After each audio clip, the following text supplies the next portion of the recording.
Jadilah orang yang pandai bersyukur dan tinggalkan membanding-bandingkan. Maksudnya qanaah. Jadilah orang yang qanaah.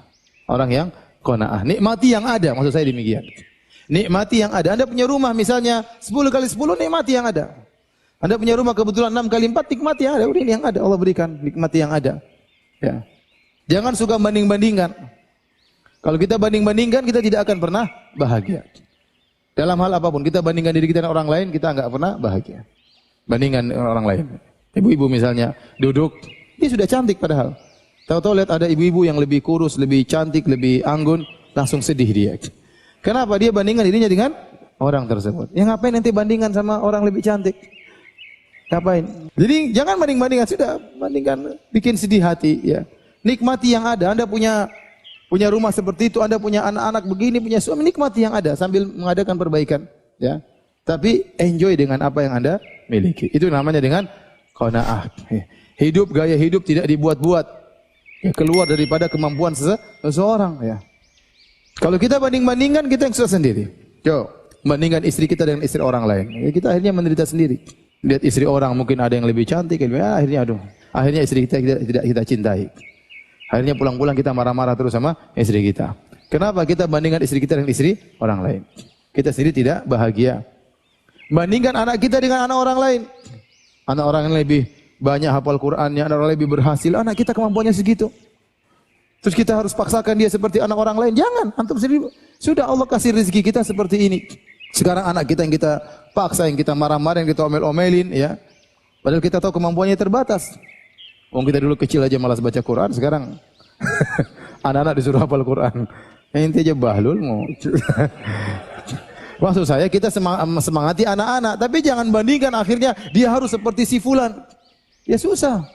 Seorang misalnya harus seperti adik kita si fulan yang hafal Quran. Loh, kita bapaknya enggak seperti bapaknya dia. Mau anak kita seperti anak dia, gimana? Ya. Jadi jangan banding-bandingkan. Banding-bandingkan itu bikin susah hidup aja. Ya.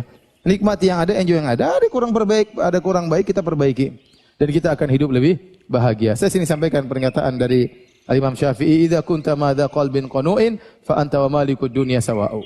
Kalau kau memiliki hati yang qanaah, sungguhnya kau dan raja sama saja, ya, sama saja. Kita ini sebenarnya kebahagiaan itu benar ya, kebahagiaan dari Allah Subhanahu wa taala benar, tapi ada kita bisa berusaha dengan menyeting hati kita, membahagia tidak nyeting hati kita. Terkadang dua orang menghadapi permasalahan, permasalahannya sama, yang satu ngamuk-ngamuk, yang satu tenang aja, permasalahannya sama. Contoh kita bicara tentang gempa atau musibah sama, tapi terkadang satu model masyarakat begini, satu model masyarakat begini. Beda.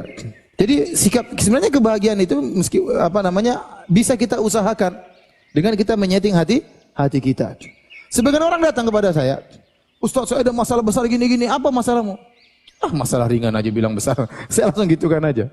Biasa itu. Biasa, kirain masalah apa? Kayaknya dunia mau kiamat, padahal enggak, cuma begitu saja. Ya, berarti dia tidak terbiasa menghadapi permasalahan. Ya, jadi mau saya kita berusaha untuk qanaah. Ya akhi, belum tentu antum jadi orang yang antum lihat hidup mewah, belum tentu antum bahagia. Kita sekarang lihat ya sederhana, seperti saya. Kemudian saya lihat ada orang, kawan-kawan sendiri, ya, kaya, punya perusahaan besar, punya anak buah ribuan. Ya. Saya ketemu kawan cerita, "Ustaz, saya ini punya karyawan sekian. Untuk gaji mereka sebulan 10 miliar. Gaji anak buah sebulan berapa? 1 miliar ya. Saya bayangkan kalau saya jadi dia, ya. Apalagi pas gajian pikiran enggak pusing. Ya. Apalagi THR. Sebentar lagi lebaran. Orang semua bahagia lebaran, ingin beli ini, dia pusing. Aduh. Coba bayangkan, antum kira semua orang kaya kemudian apa? Hidup bahagia? Belum tentu. Jadi masalah bahagia, orang kaya boleh bahagia, orang miskin juga boleh bahagia. Tergantung kita menyeting hati kita. Bahkan sebanyak orang kaya tidak menikmati kehidupannya. Dia kerja kejar dunia, pagi siang malam. Kapan dia punya waktu untuk menikmati dunia? Sedikit. Setelah dia kumpulkan uang miliaran, cuma seminggu mungkin berapa menit, berapa jam, dia enjoy. Setelah itu dia kerja lagi keras. Sementara seorang pegawai mungkin kerja pagi, sore udah pulang. Malam sudah bahagia, sudah enjoy hidupnya. Ketemu anak-anak, ketemu istrinya. Enggak ada orang telepon-telepon, enggak ada tagihan-tagihan masuk, santai.